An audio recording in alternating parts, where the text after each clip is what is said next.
Sorrir, mudar de assunto, falar de coisa boa, mas na minha alma ecoa agora um grito. Eu acredito que você vai gritar junto. Chega, que mundo é esse? Eu me pergunto. Chega, quero sorrir, mudar de assunto, falar de coisa boa, mas na minha alma ecoa agora um grito. Eu acredito que você vai gritar junto. A gente é saco de pancada há muito tempo e aceita. Porrada da esquerda, porrada da direita. É tudo flagrante, novas e velhas notícias. Mentiras verdadeiras, verdades fictícias. Polícia prende o bandido, bandido volta pra pista. Bandido mata o polícia, polícia mata o surfista. O sangue foi do Ricardo, podia ser do Medina, podia ser do seu filho. Jogando bola na esquina, morreu mais uma menina, que falta de sorte. Não traficava cocaína e recebeu pena de morte. Mais uma bala perdida, paciência. Pra ela ninguém fez nenhum pedido de clemência. Chega, que mundo é esse? Eu me pergunto. Olá, pessoal. Estamos falando diretamente dos estúdios do portal Papo Reto Oficial. Hoje, para falar de um tema muito importante, que é o mês de abril, e é justamente onde nós vamos tratar de uma questão de conscientização, de uma campanha nacional ou até mundial, que possamos assim dizer, que acontece sobre a alusão sobre o Abril Verde, que é uma campanha de conscientização sobre os acidentes que ocorrem no ambiente de trabalho. E temos a honra de receber em nossos estúdios a dona Kelly Nakai, que é enfermeira do trabalho, e já já ela vai falar com vocês, vai se apresentar. E temos também o Washington Vale, que é técnico em segurança do trabalho, com uma vasta atividade nessa região, na área de mineração. E nós vamos poder bater um papo nesta noite para justamente levar até você esse tema tão importante de conscientização para que você se preserve, se cuide e consiga retornar todos os dias para o seu lar com segurança para o seio da sua família. Sejam todos muito bem-vindos, dona Kelly Nakai, pela ordem, as primeiras mulheres. O seu microfone está aberto, faça suas considerações iniciais. Quero agradecer a vocês pelo convite. Muito me honra estar com vocês, porque além de ser importante a gente divulgar que existe esse momento, né? E esse momento é acolhedor, porque faz com que a gente gere, além de informações, gere novos pensares no ambiente de trabalho. Então, parabéns de repente trazer essa temática para essa mesa e para que assim a gente possa pulverizar informações. As pessoas precisam ser informadas para, sim, prevenir atos que possam lesionar terceiros ou a si próprio. Ok, muito obrigado. Washington Vale, fique à vontade, meu querido, seu microfone está aberto, faça as suas considerações iniciais. Um prazer também estar aqui, tudo maravilhoso aqui nesse momento especial, tratar de um tema que já está há mais de 33 anos na minha vida. Para você ter ideia, vou fazer 30 anos de Paropelas, me formei em 92, o tema de Abril Verde começou em 2013. Então, quando eu comecei a trabalhar, não se tratava desse assunto, né? E é importante, né, que a prevenção de acidente, e um fato interessante de todas as campanhas, algo de ruim aconteceu, gerou um tema, né? E aí vamos trabalhar muito nisso aqui hoje, mostrando o que que a gente pode fazer, de que forma a gente pode fazer. É isso. A gente já abre falando para os nossos ouvintes e os nossos telespectadores que o tema que é a importância da segurança, ela não se remete apenas à questão do uso obrigatório de um EPI ou de um EPC. Ela vai muito mais além, porque ela envolve a questão psíquico-comportamental, a parte intelectual do profissional. E é importante entender que todos esses fatores vão somar na causa dos acidentes. E o que, como o Washington colocou, houve uma evolução no processo, né? A gente tratava a questão dos acidentes há umas 3 décadas atrás ou mais como uma questão pontual. Então, houve aquela fatalidade, que era assim que era visto, e as medidas paliativas eram feitas de forma a não se estudar a causa e a consequência, mas dar uma resposta para a sociedade, para os familiares, quando havia vítimas fatais, né? Mas se voltavam às atividades como se nada tivesse acontecido. E depois de um longo processo e dos números que vieram se mostrar nesse processo, a gente começa a ver que as organizações, né, tanto dos sindicatos, as questões relacionadas aos órgãos governamentais, a cobrança da sociedade, fez com que as empresas fossem na parte da da indústria, da siderurgia ou da mineração passassem a adotar outros meios de controle, de acompanhamento, e aí começa a surgir é isso que o Washington colocou, uma série de normas, e nós vamos falar também sobre isso, que é o que disciplina. Mas a grande pergunta, melhorou? Avançou bastante, mas e de 2015 para cá, né? A gente passou aí, 2008, 2015, algumas crises. 2022, eu considero que houve uma terceira crise nesse período. Nós temos a crise de 2008, que é uma crise a nível global, né? Os Estados Unidos teve uma crise financeira que abala o mundo inteiro. Depois nós temos a crise de 2015, que é uma crise no Brasil, que ela é uma crise política, mas acaba atingindo a economia. E em 2022, a crise que é ocasionada pelo surgimento da Covid, a guerra entre a Ucrânia e a Rússia. Então, esses fatores, com a minha experiência, eu percebo que houve uma retração nos cuidados com a segurança, porque ainda se tinha aquela cultura de que segurança é custo e não investimento. Então, quando se tem uma retração da economia, eu preciso cortar meus custos para conseguir manter a minha competitividade no mercado. E eu percebi que daqui de 2015 houve essa retração na segurança. Não sei, vocês vão poder falar se a impressão é uma impressão minha, é a minha opinião, ou se vocês também perceberam que isso aconteceu e que, de fato, nós tivemos que nos reinventar, porque foi um desafiante não fazer mais aquele trabalho pontual físico, e sim à distância, e garantir que aquelas pessoas à distância estivessem cumprindo todas as normas. Eu queria ouvir de vocês essa sensação dessa retração, de fato, houve ou vocês acham que é apenas uma impressão? Então, esse universo é muito grande, essa história da segurança ela é muito grande, né? E eu vou iniciar falando de uma frase de um dos professores meu, ainda no curso 10 segundos, estava lá em 89, mais ou menos. Ele falava assim: o progresso traz problemas e só progresso resolve. E aí isso ficou na minha cabeça. E o que que a gente vive ao longo do tempo, né? A gente falava lá atrás, a segurança era muito restrita na casa de inspeção, investigar, cobrar o trabalhador para que ele usasse o EPI. E quando ele sofreu um acidente, era tratar e mandar embora, porque ele era um cara problema. E ao longo do tempo, as normas de segurança, elas evoluíram também. Eram poucas normas, hoje a gente tem mais de 30 normas aí. E o mais recente, né? A gente hoje começa a falar a partir de 1º de maio, lembrando aí, a NR 1 estabelece que 1º de maio começa o gerenciamento dos riscos psicossociais. A gente estudou isso lá, em 89, eu estudei isso ainda na escola. E a gente discutia nos treinamentos físico, químico, biológico, ergonômico, de acidente, né? E aparecia o psicossocial sempre na investigação de acidente, mas não tinha como tratar isso. Isso era desfocado da coisa, porque era lidar com algo que você não fazia ideia de como é que você ia gerenciar ou controlar. Agora, a gente está em 2025 e cai uma coisa muito interessante. Provavelmente se percebeu que ao longo da história da segurança do trabalho, os acidentes, que eram sempre colocados como atos ou condições de segura, eles têm outros fatores que podem não estar na condição segura ou no ato inseguro, mas eles podem estar em fatores que podem ser estimulados ou gerados a partir de alguma vivência na casa, na sociedade ou no trabalho. Às vezes, um falar, tem pessoas que se ofendem com o falar do outro. E aí aí eu lembro de uma coisa também que sempre diz assim: você quer estragar o dia de alguém, você fala uma coisa muito ruim para ele logo de manhã. E a gente pensa que isso é uma brincadeira. Na realidade, a questão psicossocial, eu não sou especialista nisso, mas eu entendo muito.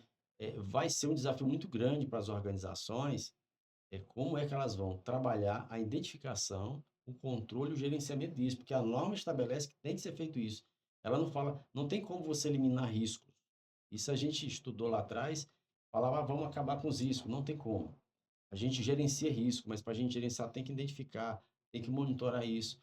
E além dos físicos, químicos, ou seja, a gente gerenciar o risco de acidente, trabalha o EPI, trabalha o treinamento, a palestra, aquela coisa, gerenciar os riscos mecânicos, os riscos ergonômicos, né?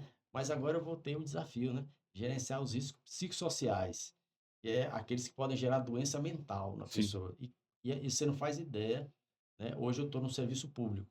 Vou fazer 9 anos que estou no serviço público, né? Desses meus 33 anos, estou no serviço público há 9 anos. E eu nunca imaginei que dentro do serviço público a gente pudesse ter tantas pessoas com doença mental, né? E aí você imagina, poxa, o serviço público não tem tanto risco físico, químico, algumas áreas têm biológico, mas por que que tem pessoas, servidores públicos adoecendo, ter problema de doença mental? Aí eu falo do exemplo da educação. Município, e aí isso é generalizado no Brasil inteiro. O professor está se afastando da sala de aula, ele está adoecendo, porque não tem uma condição de trabalho adequada, ele não tem uma assistência adequada, e aí ele afasta. E não consegue voltar para a sala de aula.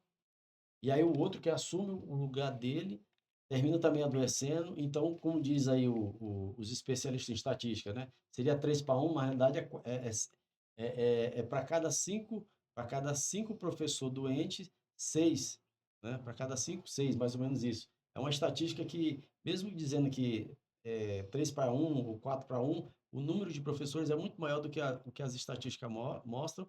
E aí, quando você sai do universo do professor, você encontra em outras categorias, outras áreas de profissionais também, na Sim. saúde, na própria segurança pública, você vai encontrar isso.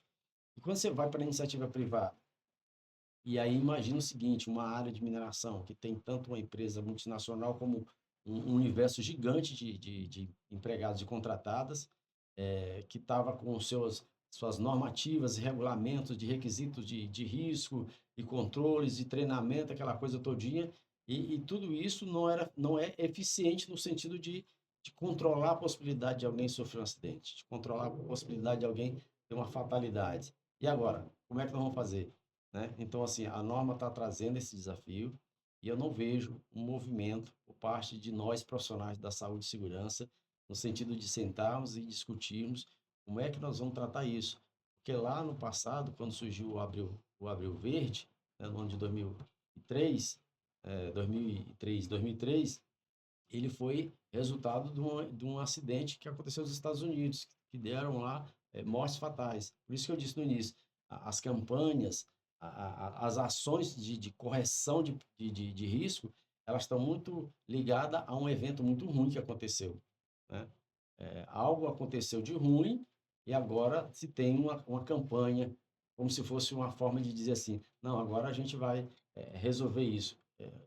E aí a gente espera acontecer outro evento ruim e cria outro tema, e cria outra ação de prevenção, outra ação de saúde e segurança, e a gente está vivendo isso. Eu falo nos meus 33 anos de experiência, é isso que eu estou vendo, que tem temas que são importantes, precisam ser discutidos, mas está faltando uma cultura, né? Eu vejo que os profissionais de saúde e segurança, na sua grande maioria, estão tão preocupados em normativas e requisitos que estão esquecendo da pessoa, né? Então você chega e enche o cara de equipamento de segurança, enche o cara de regra, esquece que dentro daquela capa de uniforme, EPIs e regras e procedimento, tem um cara que pode estar com problema, que pode estar desenvolvendo uma doença psicossocial, que uma hora vai romper em alguma situação ou não vai ter condição e vai se envolver num acidente. E aí vai a pergunta, depois que aconteceu o acidente, foi uma fatalidade, vai avaliar qual é a metodologia, vai avaliar, vai descobrir a causa do acidente foi uma falha da pessoa. Mas aí a gente precisou chegar a um acidente fatal, um acidente para descobrir, né, para tratar essa coisa todinha. Então, esse tema não deveria ser só no Abril Verde. Ele é um tema muito importante e ele fala de vidas, né? A gente está falando de Abril Verde, a gente está falando de vidas, né? E aí, doenças ocupacionais, né? As pessoas, muitas das vezes, o próprio trabalhador não faz ideia do que é uma doença ocupacional, certo? Uma doença que ele pode adquirir lá, uma surdez, uma outra contaminação por algum produto, um agente biológico. E são doenças que pode, às vezes, ele trabalha num lugar, adquire uma doença, mas ela não está desenvolvida, aí ele sai, vai para trabalhar outro lugar, lá na frente ele sente o efeito daquilo, ele não faz ideia onde começou, e ele corre para o INSS, e aí lá ele fica naquela condição, termina aposentando por invalidez, sem nenhum cuidado com ele. O trabalhador está meio que sozinho nessa luta, e a gente precisa, de fato, levar a sociedade à reflexão sobre isso. É interessante. E dentro trabalho que a senhora desenvolve está muito também de escola, né? Vem de Uhum. conhecimentos de como lidar com tudo isso, mas como bem o Washington colocou, são fatores novos que acabam desafiando a sociedade a pensar sobre tudo que um dia já foi pensado e nos leva a fatores ainda desconhecidos no sentido de como lidar com tudo isso.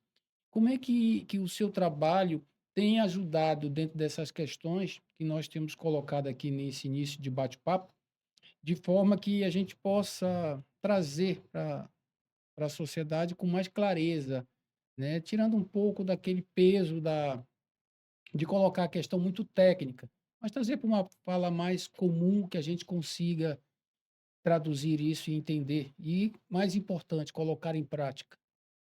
Bom, o processo de adoecimento mental, ele é um processo até silencioso, né?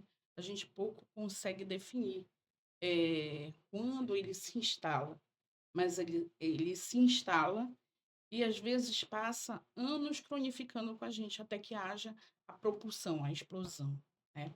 Ele bem falou dentro de sala de aula, os nossos professores, eles estão sobrecarregados com atividades, que vão de cuidar de 40, 50 alunos, né? O ambiente é ruidoso para eles, né? E nesse ambiente ruidoso afeta hormônios também. Nesse afetar hormônios, há todo um desequilíbrio orgânico, porque muito dos mecanismos que são, que fazem com que o meu coração bata, que meu fígado faça a depuração cabível, ela é baseado com uma organização hormonal, né, e tudo está aqui na cachola. Então, eu já peguei muito quadro de pessoas apresentando, pânico, burnout, né, e quase que irreversível. Quase que aquela pessoa se despontava numa capacidade, sem igual na própria arte de lidar com os alunos, a arte de, agregar conhecimento e, de repente, chegou um condicionante que ele, às vezes, é incapaz de sair de casa, com medo, tudo, de tudo. O medo até mesmo, minimamente, de abrir a janela e vir uma bala perdida, né? Funções geradoras de monstruosidade perpassam e a pessoa passa a ver o extramural fora de casa com um ambiente 100% hostil. Então, o que que é qual seria a grande jogada?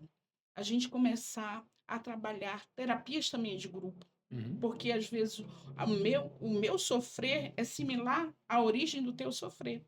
Então, eu que estou com um sofrimento mais cronificado, quando eu passar o conhecimento de como se foi instalado, você dizer, epa, vou procurar ajuda. A parte que você está fazendo, a divulgação do conhecimento, é importantíssimo, porque aqui e ali a pessoa está dedilhando, né? E ela encontra um gap, uma palavra que chamou a atenção e fixou ela aqui na tela. Então, o que que acontece? Hoje eu estava com o meu grupo organizando clima organizacional, atividade de clima organizacional.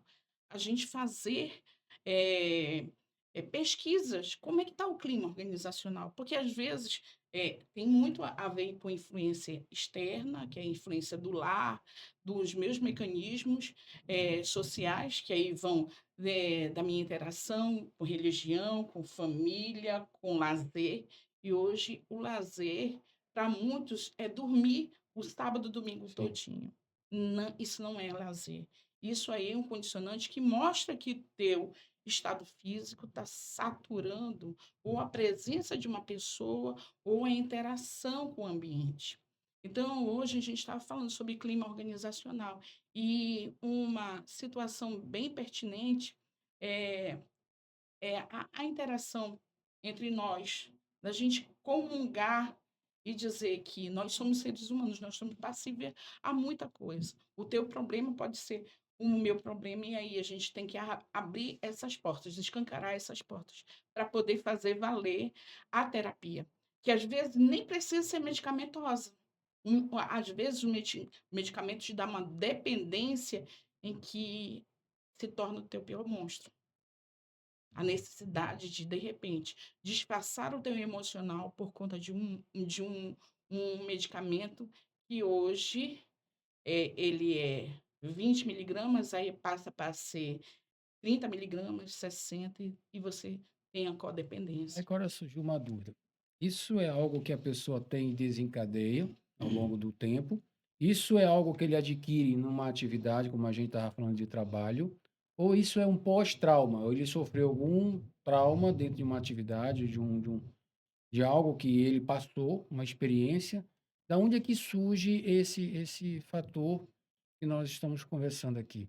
Essa condição que a senhora está colocando como um comportamento que tem que ser estudado, que precisa ser melhor tratado. Eu acredito muito que ele seja multicausal. O processo de adoecimento mental, ele é multicausal, vai desde traumas carregados da infância, né, até traumas que sobrecarregam na vida, adulta, e que não foram bem trabalhados, Hum. não foram bem aceitos. E que às vezes, com o condicionante estressivo que hoje a gente tem níveis de cortisol altíssimo nos momentos em que a gente está no pico de estresse. Eh, a gente não consegue clamar por ajuda. Muitos dos colegas não conseguem clamar por ajuda. E, e o que se faz? Eh, Se recorre a bebidas. As bebidas, às vezes, são sedativos temporários, Então, né? fuga, né? São fugas. Se recorre a N outros fatores que não vai fazer o tratamento efetivo. Sim. Então, é, é muito doloroso que a gente vê que, assim como adoece o espectro humano, aquele espectro adoecido, ele parece é, fazer com que ondas ruins passem para o ambiente que ele vive. Exatamente. Você vê um homem adoecido, ele adoece o filho dele, que tem ele como espelho. Eu ia chegar nesse ponto agora, a família, né? Quanto Aham. mais cedo eu tenho o diagnóstico, melhor Sim. os resultados para que isso não comprometa, além dele, a sua família, a sua convivência, o seu relacionamento. Uhum. E é muito importante aqui, Oliveira, a gente falar que tão somente é o enlace afetivo que afeta o processo de adoecimento mental, mas o financeiro hoje. Sim, concordo. Infelizmente, eu tenho passado por inúmeras experiências em que eu vejo o financeiro no ranking do processo de adoecimento mental, Sim, ele está entre os 3 primeiros.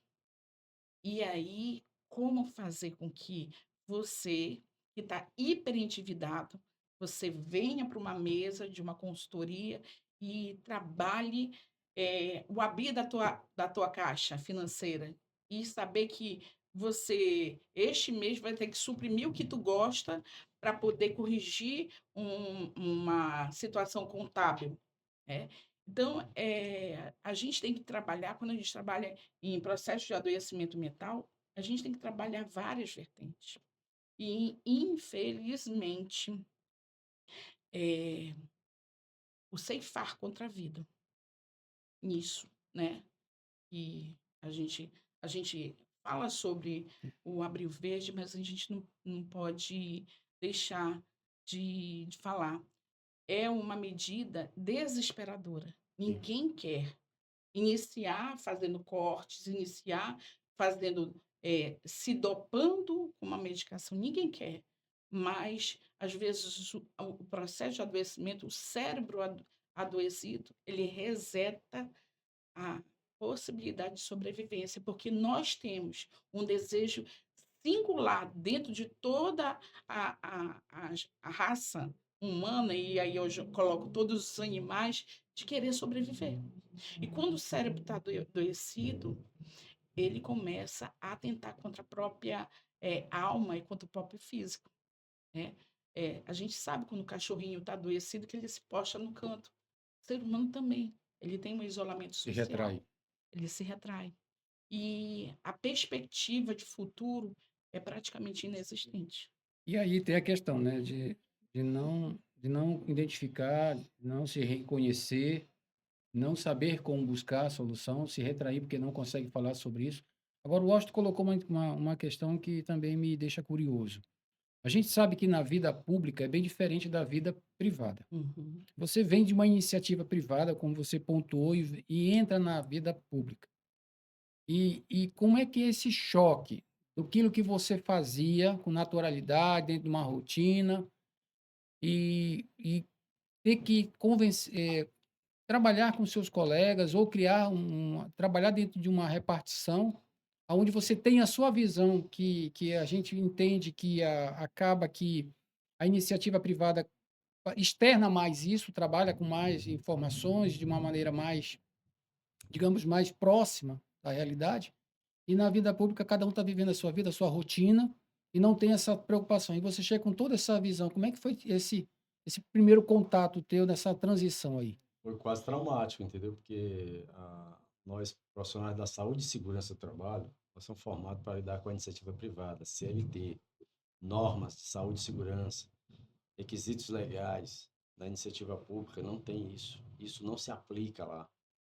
Porque na Constituição diz que o município é que tem que estabelecer as suas normas, suas regras de saúde e segurança. E o município de Paropebas tem um departamento de saúde e segurança com profissionais da área de saúde e segurança, mas não tem uma política de saúde e segurança, não tem diretrizes, não tem normativas de saúde e segurança para o município, no sentido de atender às demandas do servidor.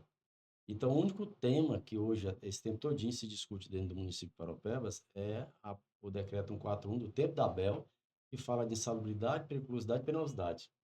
Então, parece que tudo da área de saúde e segurança gira em torno disso. Porque o regime, como é estatutário, ele carece dessa questão de determinar isso.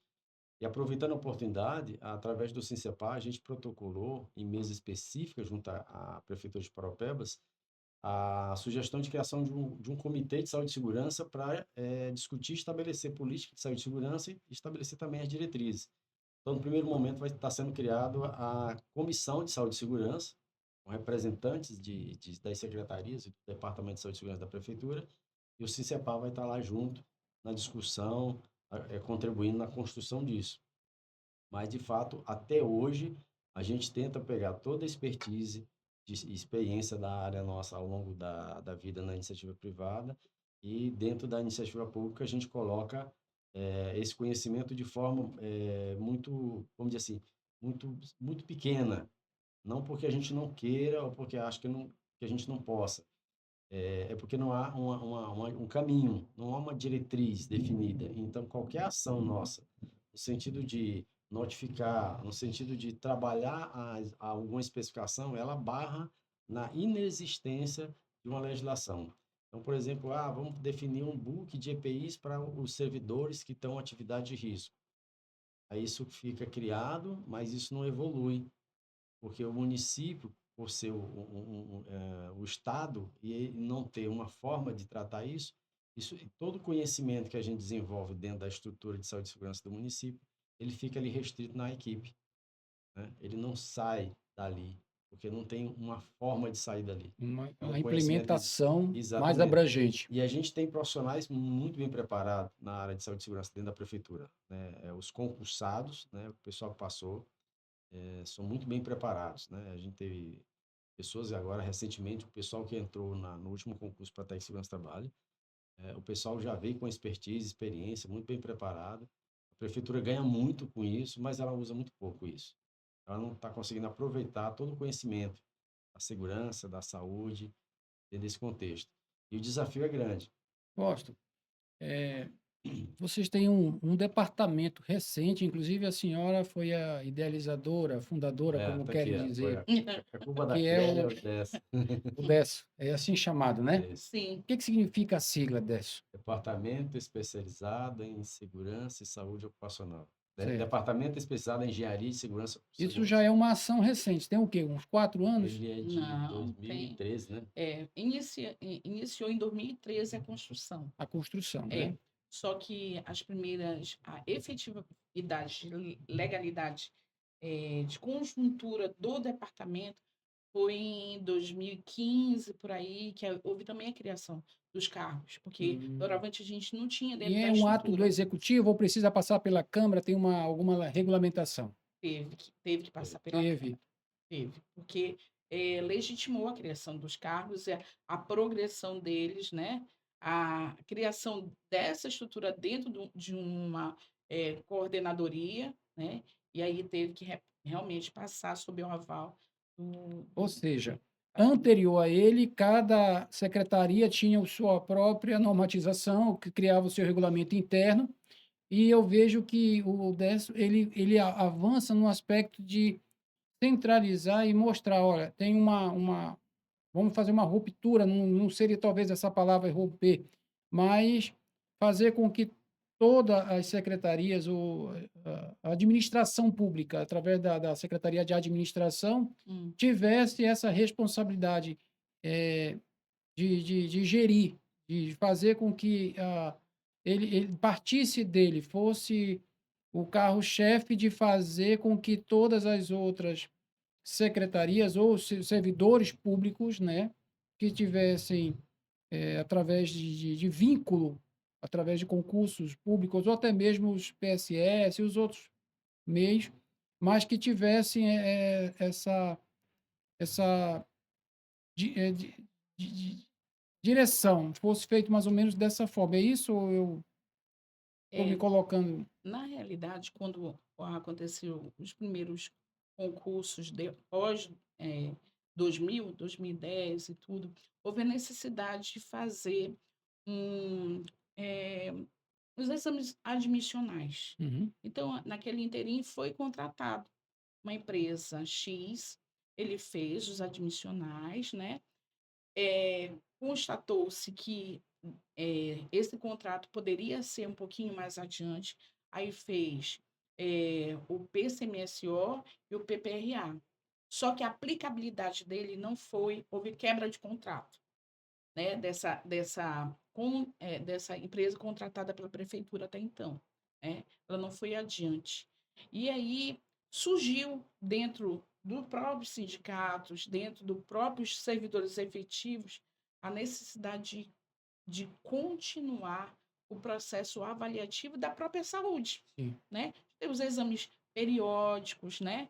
Que não só demandasse a evolução do cargo a partir de 3 anos, a partir da avaliação, né, da tua proficiência dentro do cargo, mas sim também da tua saúde. E o Décio partiu disso. Ele iniciou primeiro o até então prefeito era o seu Valmir, né, que veio da iniciativa privada, e ele queria realmente ter um departamento de saúde e segurança. Sim. E aí, nessa época, eu era professora da área, tanto de pós-graduação quanto da habilitação técnica, e, e de repente me chamaram. E uma das minhas expertises é montagem de projetos, né? E a habilitação deles, né? E aí a gente pegou, estudou essas vertentes, compôs a primeira equipe, começou a fazer as primeiras demandas, só que tudo era novo, tudo era achismo, né? Avaliava-se o ruído sem ter aparelho, até então, aí nós fizemos a compra do aparelho, quando veio a compra do aparelho, houve o treinamento da equipe, só que a equipe foi treinada um mês e no outro mês foi demitida porque vieram os concursados. Então, a gente não teve aquele mecanismo de entrelaçar o conhecimento da onde a gente partiu, o ponto de origem, para onde a gente queria tocar o barco.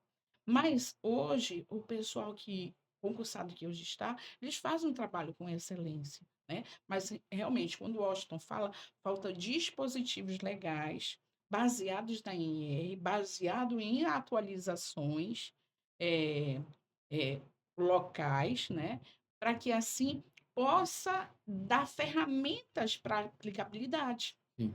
né? E essas ferramentas são a base de todo o processo da saúde e segurança do trabalhador dentro da prefeitura. Bom, eu vejo assim, já se teve tempo suficiente para os servidores entender a importância desse processo de acompanhamento, de ter tudo isso. Os desafios iniciais foram muitos. E hoje, aqui toque de caixa, nós estamos levando essa questão hoje internamente dentro da repartição pública. Já é mais aceitável, as pessoas, vamos dizer, se envolvem mais, já se cuidam mais. Como é que. Ou só Ah, estamos acumulando números? nem números, às vezes, tem essa informação, né? A gente deveria ter números de ocorrências e números de atendimento, de tratativas da saúde e segurança da prefeitura, mas esses números se tem tão internos e precisariam ser colocados aí até para a sociedade entender um pouco, né? Quando a gente fala do Abril Verde, da proposta de saúde e segurança, se a gente tirar o departamento de segurança hoje, talvez as pessoas fiquem perguntando, mas para que esse negócio de saúde e segurança na prefeitura, né? Parece que o servidor é só aquele que atende na recepção ali. Na realidade, a prefeitura tem servidores em atividade que entram em bueiro, que trabalham em frente de serviço que está exposto a Altura, produto químico, que trabalham em locais que têm risco biológico de espaço confinado. espaço confinado, Radioatividade. radioatividade. Então, assim, o servidor público não é o engravatadinho que às vezes se aparece, ou que você conheceu lá o seu vizinho. Tem servidor público que sua, que fica exposto. E com um detalhe, esse servidor está exposto lá num risco dentro da cidade, aí, em algum canto, em algum bueiro, mas não tem um EPI, não tem uma instrução como tem o trabalhador na iniciativa privada. Ah, mas não tem um departamento? Tem. O departamento, durante muitos anos, ele era conhecido pelos servidores como se fosse uma pessoa. Você falava assim, O seu Décio, Décio. a pessoa pensava que era uma pessoa, né? O servidor achava que era uma pessoa, sou Décio, O né? seu O Décio. seu Décio, na realidade, para você ter ideia, como embora seja de 2013, criado por uma iniciativa do ex-prefeito Valmir, né? Parabéns aí por ter criado esse negócio aí, o departamento, mas até hoje tem servidor que não conhece, que não sabe a finalidade, não vê o alcance disso. Isso talvez seja porque falta o gestor ou gestores da prefeitura dar uma importância de prioridade nas ações, no cuidado do servidor, O, o, usando o departamento. o departamento já tem todas essas atividades mapeadas, já conhece os riscos de cada uma. Tem, com o advento do E-Social, foi feito todo um levantamento de todas as atividades, todos os postos de trabalho, porque o E-Social exigiu isso. Então, hoje no sistema do E-Social, via prefeitura, o servidor está lotado em algum local e quais são os riscos, a atividade que ele faz. Isso já existe, essa informação. Aqui a gente poderia chamar de um mapeamento de risco por atividade, por cargo no seu local de trabalho. Mas isso está só a nível de, vamos dizer assim, de mapeamento da social. Eu sinto que falta uma ação maior de campanha, de trabalho, de fazer isso chegar, essa informação chegar mais para o servidor e o servidor ter mais participação. Pra você ter ideia, tem a criação de uma CIPA do município. Tem Uhum. um decreto do DACI, uma lei criando a CIPA do município. E ela está aí parada. Uma comissão interna de prevenção de Sim. acidentes, mas que não tem ninguém. Ela foi criada, mas não tem ninguém. Então, você vê assim, o que que falta? Não é o engenheiro, não é o técnico, não é o médico que tem que fazer isso acontecer. É o nosso gestor público. E hoje está na pessoa do secretário de administração, que é o responsável pelo departamento, através do Que, CPRE. graças a Deus, é um homem também que vem da iniciativa privada, né? Já tem conversado com ele algumas vezes e tem situa inclusive eu indiquei ele recomendei ele na frente do Comitê de Saúde e Segurança, né, comissão, pela expertise dele na área da Vale, o Sim. Veloso, para poder contribuir muito com isso. Ele vai estar abraçando essa ideia. Então a gente espera, juntamente com o Veloso, a equipe do Veloso, Departamento de Segurança, as secretarias e o Sincepar, a gente poder construir junto aí e colocar o Departamento de Segurança da Prefeitura do Décio numa posição realmente de fato que de mérito, né? É isso que me incomoda, por conta de que a gente cria os dispositivos, tem os mecanismos, conhece os fatores, mas a vontade política enterra, de certa forma, que a gente não consegue avançar. E, às vezes, aquele mecanismo fica atrofiado, porque não se movimenta, não atua. E quem mais precisa, que é como a senhora bem colocou, quem mais precisa, que está lá na ponta, que está sofrendo o problema, não está sendo alcançado, né? E essa visão técnica que muitas vezes falta dentro da gestão pública, quando eu digo que esbarra, é porque o gestor público tem outras prioridades que muitas das vezes não estão a olho nu, estão mais aparentes do que o trabalhar dessa forma. E esse desafio que vocês têm, às vezes, precisa ter braços externos, como um sindicato, né? Como um órgão fiscalizador do trabalho, departamentos, até às vezes o Ministério Público, cobrar essas informações, cobrar esses dados para que o gestor entenda que faz parte de um processo que precisa acontecer, por conta de que, se eu não investigo, se eu não alimento o banco de dados, se eu não processo essas informações e elas estão acontecendo a todo momento, como é que eu apresento soluções? Você colocou a questão da brigada. A gente tratou disso, creio, que foi na época da Covid, ou antes um pouco da Covid, se falava da brigada escolar, que é uma lei federal que tem a obrigatoriedade de ter, mas era algo novo para o secretário de Educação com a sua equipe. E parecia que quando a gente ia tratar desses assuntos através do Comepa, que era que eu fazia parte da presidência da Câmara de Normas, né? Aonde a gente tinha o papel de regulamentar, mas é como você colocou, são órgãos criados só para atender às exigências legais, mas não têm autonomia alguma, não atuam, e acaba que a gente parecia que estava vendendo um produto. Eles não entendiam da coisa e achavam que nós estávamos fazendo cobrar. Depois de muita insistência, o conselho cobrar, foi que começaram a fazer os treinamentos de primeiros socorros, que é obrigatório também, que é a Lei Lucas, para a questão de ter um cuidado com o engasgamento, com outros cuidados, que são os primeiros socorros básicos, né? Uhum. E a gente percebe que até que ponto a gente vai permitir lidar com isso, porque a campanha vem, a gente faz todo um processo, todo um trabalho, cada profissional não se resume àquele mês. Aquele mês é de fazer campanhas, é de fortalecer pontualmente as ações. Mas todos os dias isso está acontecendo, né? E a gente percebe que a cada acontecimento, algo que poderia ter sido implantado lá atrás, que já tinha sido identificado por não ter sido tratado, volta a ser reincidente, não é isso?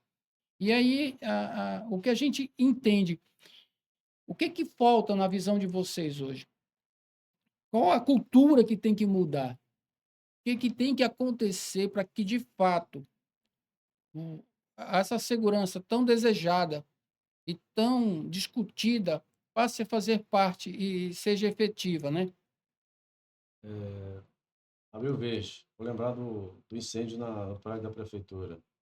Se ali tivesse morrido, pelo menos um servidor, não que desejasse isso, possivelmente hoje teria uma lei, criando diretrizes, normativas, até uma campanha de prevenção contra risco de incêndio dentro da prefeitura. Porque as campanhas, infelizmente, surgem a partir de desgraças. Graças a Deus, aquilo que aconteceu não machucou ninguém, não feriu ninguém. Mas, infelizmente, a nossa cultura espera acontecer essas desgraças para fazer alguma coisa. Eu queria falar de uma coisa aqui que acontece. Por acaso, esse ano eu consegui participar da primeira Conferência Municipal de Saúde do Trabalhador e da Trabalhadora. E eu não vi a presença de pessoas com expertise na área de saúde e segurança dentro dessa conferência. E até um juiz de fora, e falou muito bem, mas o tema foi muito interessante. Ao final do tema, eu consegui contribuir, juntamente com o grupo que eu fiquei, a gente sugeriu, e aí a nível de Estado e governo federal, se traga para cá uma unidade da DRT, do trabalho, para ter fiscalização do Ministério do Trabalho aqui na cidade, onde fica a maior mineradora do mundo, a gente não tem uma DRT aqui. Outra, uma unidade da Fundacentro, né, para fazer estudos na área de saúde e segurança do trabalho aqui, juntamente com toda a nossa expertise. Então, isso foi sugerido como encaminhamento. Mas a que eu achei bem interessante, que foram 3, é a criação da possibilidade de criar uma autarquia, uma fundação, uma estrutura que acolhesse o trabalhador. Quando o trabalhador tiver com alguma necessidade, ou está com algum problema de saúde, alguma necessidade jurídica, tem essa estrutura para acolher, Dá assistência. dar assistência ao trabalhador. Isso foi encaminhado, e eu espero que tenha sido encaminhado, porque foi dito que ia ser encaminhado. Aquilo que depende do município, né? Eu foquei mais a nível de município, foi encaminhado para criar um comitê de saúde e segurança, também pelo evento. Mas essas 3 seriam encaminhadas pela prefeitura ao governo do estado, para que ele apoiasse isso, porque são estruturas que dependem da relação de convênio do estado com o governo É. federal. E eu vou pegar esse gancho, Washington, que quando porque o DESO, ele foi escrito, na realidade, ele tinha vertente de qualidade total para implantar os projetos, ele tinha parte de treinamento, né, as certificações, ele tinha parte de saúde e segurança, né, e esse projeto, eu fui para Londrina e eu apresentei em Londrina para uma autarquia municipal que adorou o projeto. E nesse fomento de repente, mês passado, nós estávamos falando sobre esse projeto, né? Surgiu da gente ver a possibilidade de criação dessa autarquia, que não apenas lida com o processo de saúde e segurança, mas ele lida também com a questão de processos de aposentadoria, clínica de saúde do trabalhador, ele faz também a fiscalização dos órgãos internos da prefeitura e órgãos externos, né? E é muito importante isso. E pegando a tua pergunta para o meu lado acadêmico, o que falta realmente a gente trazer o lado acadêmico para esses dados numéricos. Porque, por exemplo, hoje, eu vou falar assim, da minha conjectura. Hoje, o estivador, que é aquele rapaz que carrega pesos ao desembarcar um navio ou alguma coisa, ele tem tanto risco quanto o administrativo de pegar hernia de disco. Por quê? O nosso peso da nossa cabeça são 6 quilos. Se eu extirpar e pesar, uma cabeça de uma pessoa adulta pesa 6 quilos, cada braço pesa 8. E a gente não consegue, em 8 horas de trabalho, manter uma posição ereta. E os órgãos de impacto, as estruturas que são almofadadas, né, da nossa coluna, eles vão diminuindo o espaço e criando locais de hernificação.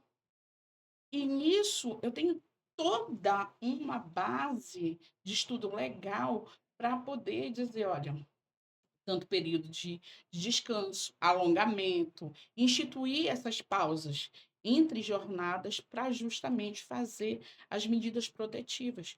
Porque quem sofre de hernia de disco e evolui um quadro de cronificação sabe o quanto que é incapacitante você querer erguer o peso do teu próprio corpo e não conseguir, né?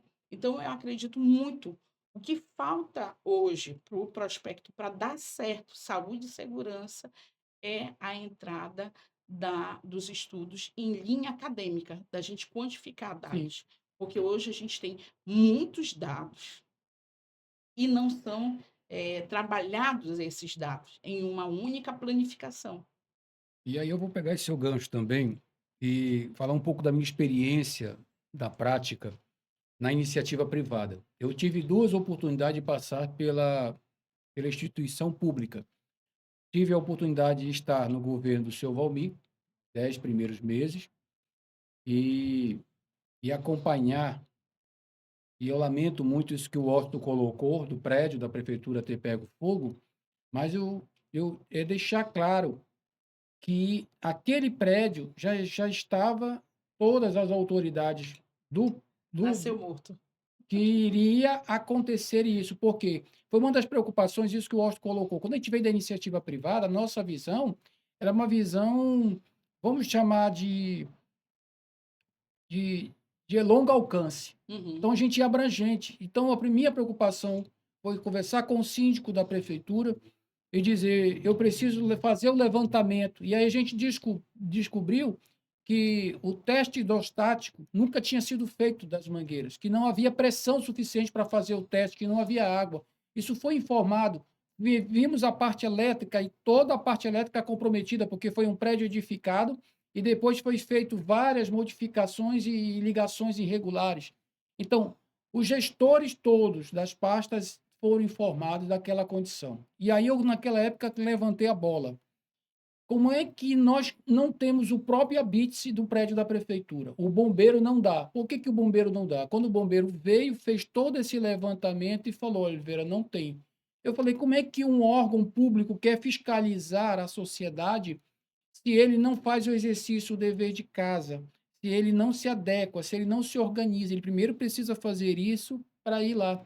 Então, a gente percebe que a importância, tanto na fala do Washington quanto na sua, é de que, quando na iniciativa privada, em 2005, eu vim aqui para essa região e fiz a primeira perícia, não se tinha cultura, hábito de se investigar um acidente, porque todo o capotamento de um veículo, toda colisão, era uma fatalidade.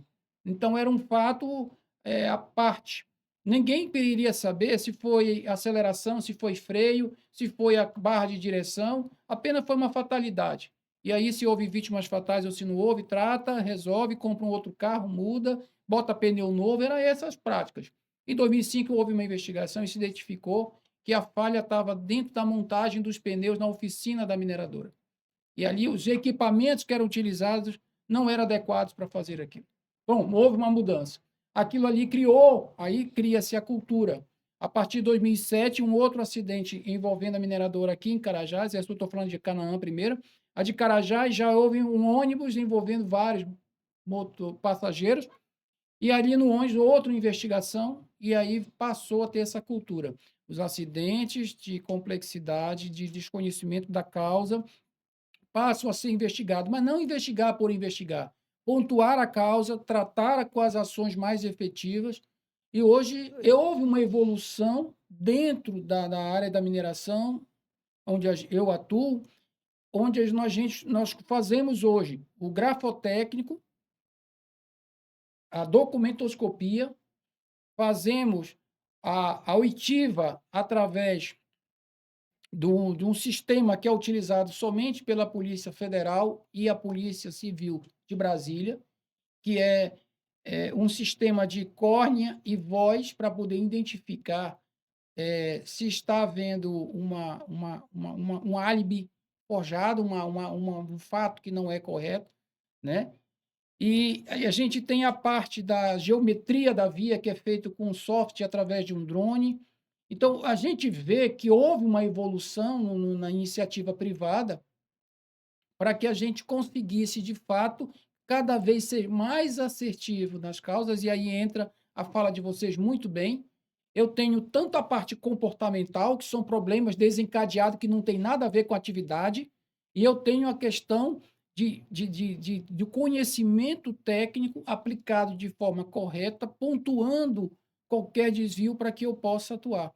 Então, hoje, eu vejo, olhando agora com essa visão para dentro do setor público, é que, como o Washington colocou, tem as pessoas capacitadas, tem os profissionais, conheço a causa, mais uma vez eu reforço essa questão, eu tenho os fatores mapeados, sei até como atuar, mas falta ainda um elo de ligação entre isso tudo que permita vocês avançar cientificamente, como a senhora está colocando, dentro desse processo, para atingir a causa e melhorar a qualidade de vida do profissional, porque durante muitos anos, Washington, hoje você está dentro do sindicato, deve saber dessa história toda, do passado, que a melhoria de vida para o servidor público era salário.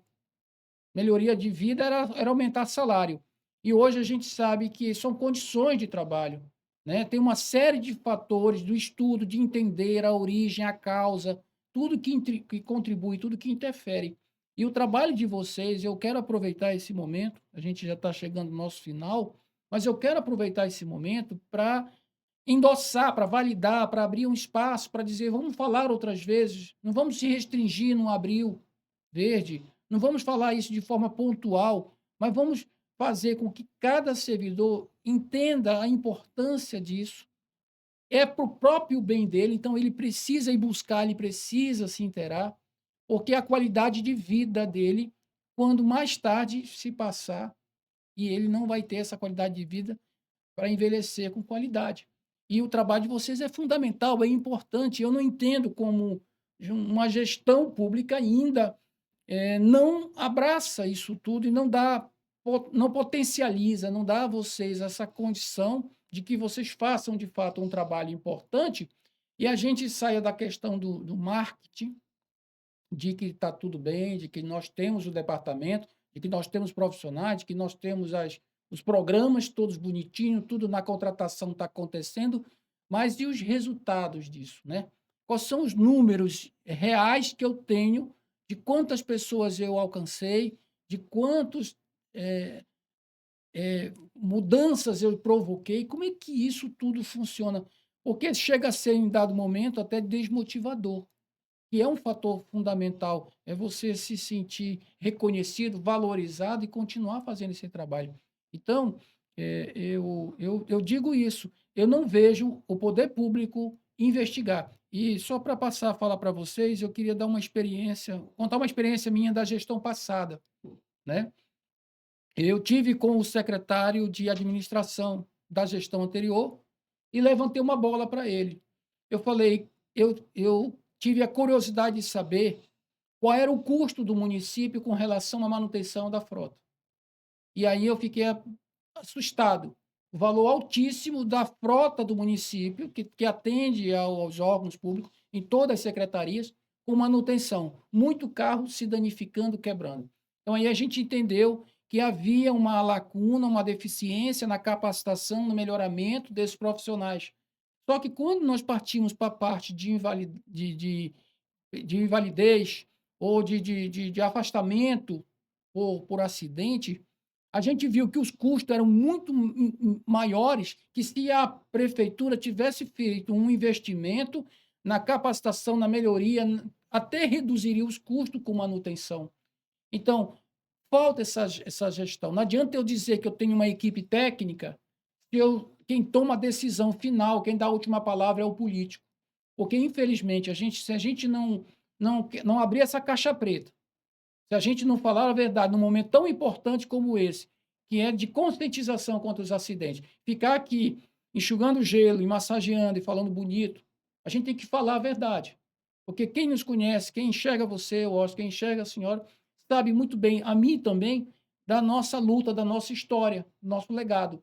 Então, aqui a gente não está para passar a mão, por isso que o nome do programa é Papo Reto. O que está acontecendo realmente é que as decisões passem a ser de cunho técnico. Não adianta eu dizer que eu tenho equipe técnica, que é o meu melhor, gestão técnica, se infelizmente a decisão ainda final, após ouvir o técnico, é política. E isso eu quero externar, porque eu sinto que vocês são profissionais, são competentes e que muitas das vezes são julgados, criticados, como se vocês não fizessem o trabalho correto ou não tivessem. Isso até prejudica uma carreira de vocês, mas não está relacionado a vocês, né? Então, deixo vocês à vontade para a gente fazer as considerações finais, ponderar o que a gente ainda precisa pontuar. O assunto é extenso, mas a hora corre demais, e aí fiquem à vontade para fazer as considerações. A mineradora multinacional da Petrobras, a Vale, ao longo do tempo, ela criou uma coisa chamada aprendizado. Ou seja, quando um evento acontece, gera um relatório, identifica-se as causas, tudo que contribuiu, e espalha isso em todas as unidades para que haja um aprendizado a partir daquele acontecimento. O que se aprendeu com o incêndio da prefeitura? Depois desse incêndio, já tiveram outros incêndios, unidades de saúde, outros prédios da prefeitura pequena, escola, né? Não foi na mesma proporção. Sim. Então, isso mostra, primeiro, que não há aprendizado com o que ocorreu, né? E se não há aprendizado, é difícil você falar em conscientização, transformação de cultura. Porque quem produz a transformação, Quem produz a mudança de cultura é o líder, é o cara que está à frente do negócio. Porque não é a base que vai fazer mudança, é ele que tem que estabelecer o caminho, a luz para aquela turma que está ali dependendo dele seguir. Se não tem mudança de cultura, a gente continua tendo os mesmos problemas. E você imagina o seguinte, se não teve mudança de cultura após esse acidente, o que mais a gente vai esperar? O nada, a mesmice da coisa.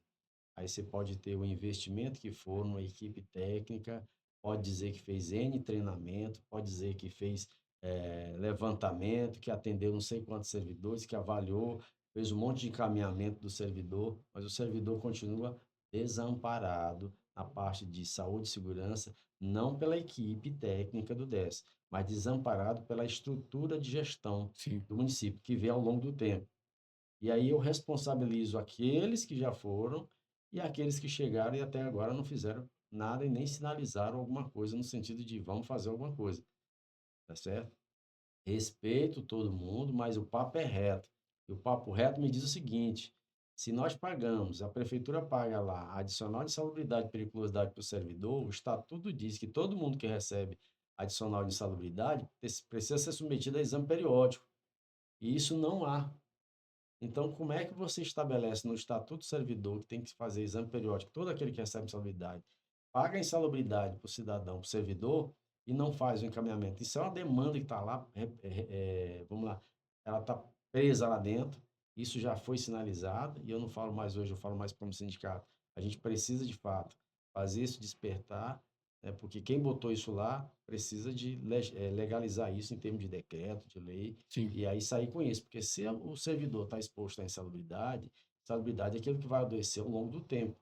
Então precisa saber qual é o caminho que essa doença já tomou na vida do servidor, né? Seja ela física, porque a mental não tem como mensurar, Sim. não tem exame nenhum que vai, mas pelo menos aquelas que são físicas e já estão estabelecidas, né? Aí pela legislação e pelo conhecimento, essas precisam ser verificadas.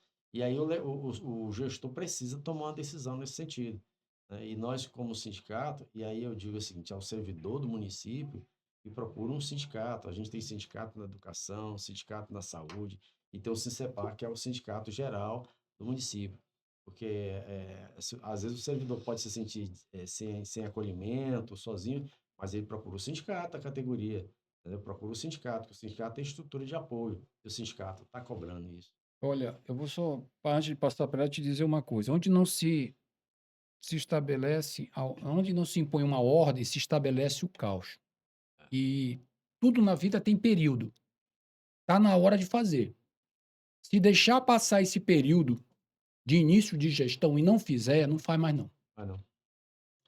Eu, por minha vez, eu vou falar uma coisa, pode ser visto até como um puxa-saco. Hoje eu estou sob a gestão do Dr. Marcos Vinícius, dentro da Secretaria de Saúde. E ele tem um olhar de avanço. O departamento que, quando eu saí da CTRH, quando a gente finalizou o processo de construção do DESO, eu voltei para a Secretaria de Saúde. E era estranho o pessoal me apontar o dedo dizendo assim: uma enfermeira está à frente do RH da Secretaria de Saúde. Só que o RH da Secretaria de Saúde não lida só com processos de folha de ponto. Ele Burocrático. lida com humanização, ele lida com segurança, com treinamento. Eu não sou somente enfermeira, eu sou pedagoga, né? E aí, em nenhuma das duas vezes anteriores, eu me senti tão aberta como hoje, aberta no sentido de compor a equipe, como hoje eu tenho. Eu tenho 3 psicólogos atuantes no meu setor, eu tenho um médico que é meu, é fixo, do meu departamento. Doravante a gente não tinha, é o primeiro momento que a gente tem um médico mesmo, que ele trabalha em 2 turnos. Eu tenho uma psiquiatra que também faz o atendimento, eu tenho assistentes sociais, eu tenho Isso tudo agora, na atual tudo gestão. na atual gestão do Dr. Marcos. Eu tenho um carro que que me presta serviço, além do serviço administrativo, ele valida também as nossas idas e vindas, se necessário for, ir à casa do O servidor. doutor Marcos, ele é o secretário? Atualmente ele é o Tá, secretário de de saúde. saúde. Isso. E ele me validou ter um carro que eu posso fazer visitas domiciliares. E é engrandecedor, porque da feita que eu estou adoecida, eu não sinto necessidade de sair. Eu quero me enclausurar. E, de repente, eu tenho a oportunidade num carro, estar com a minha assistente social, com o meu médico, com um psicólogo, e ir até esse servidor e fazer a acolhida, Ok. fazer os resgates. Então, claro que esse é o ponto inicial que a gente não quer retroagir Sim. nunca, jamais. Doutor Marcos Vinícius deixou também no departamento, quando a gente foi olhar o processo de adoecimento, a gente configurou que 40% do processo de adoecimento está ligado às dores e atualmente quase páreo a páreo está ligado também ao processo de saúde mental. Então, ele deixou no nosso departamento a parte de fisioterapia Sim. para lidar com esse processo de cronificações de dores e tudo, né? Então, a gente está avançando. É a passos de cágado, né? Uhum. Mas a gente está avançando dentro da Aquilo que Secretaria de está errado a Saúde. gente pontua, mas também quando tem coisas boas a gente tem que falar. Sim. O assunto é muito extenso, a gente deve ter outros encontros como esse para falar sobre saúde, Uhum. sobre atividade de segurança.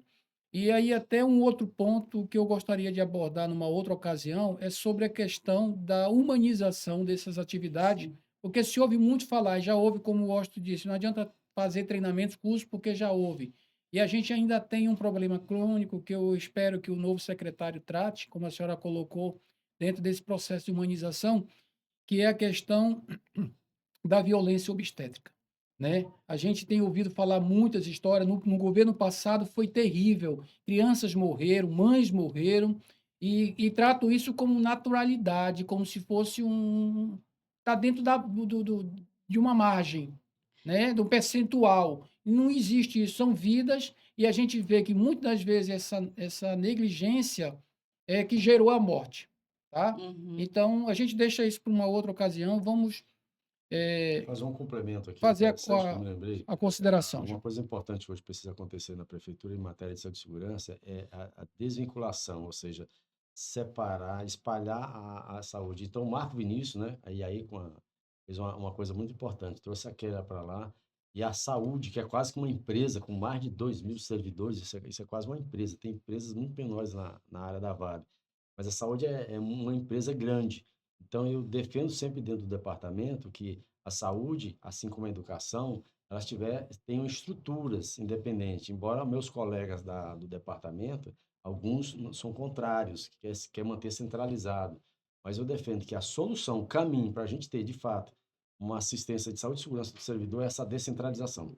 É E a independência. a saúde ter sua equipe de saúde e segurança, com profissionais como aquela citou, a educação e as outras, a obra também ter a estrutura dela, e o décimo ser um corporativo, ser um corporativo. Até Isso que é porque importante. existe Parabéns, Marco Vinícius, parabéns pela é, escolha da Kelly. existe obrigada. Existe processo de adoecimento distintos entre É, secretarias.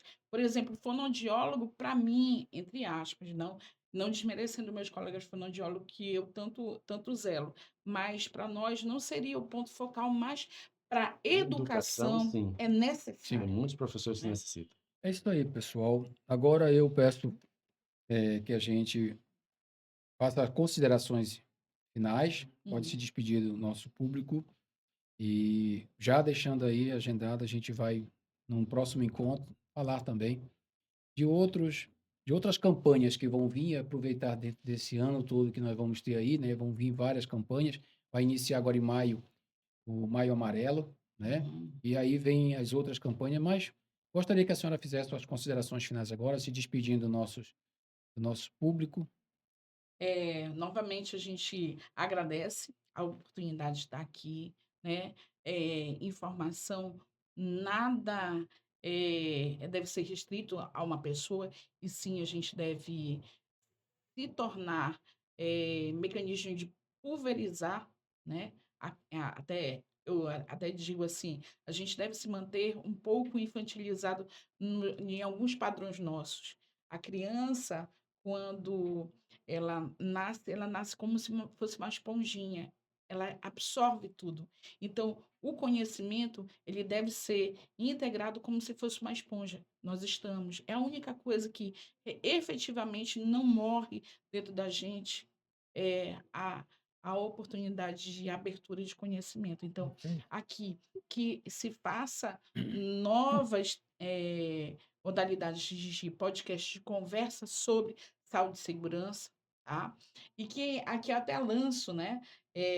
Hoje a gente estava falando sobre amostras exitosas dentro da saúde, que assim, saúde, segurança, o DESO, a Secretaria de Saúde, a Secretaria de Educação e demais secretarias pudéssemos fazer uma amostra exitosa de saúde e segurança, mostrar o que há de inovador Sim. dentro das nossas secretarias que a gente possa pulverizar em forma de conhecimento e fazer a abertura da aprendizagem. Esse intercâmbio é muito importante, né? Exatamente. É isso mesmo. Costa, faça as suas considerações, Agradecer a querido. oportunidade, né, de estar no podcast do Papo Reto, justamente aqui com a irmãzona Helena Cai, o amigão Oliveira, que está aí já de história, e dessa linha, né?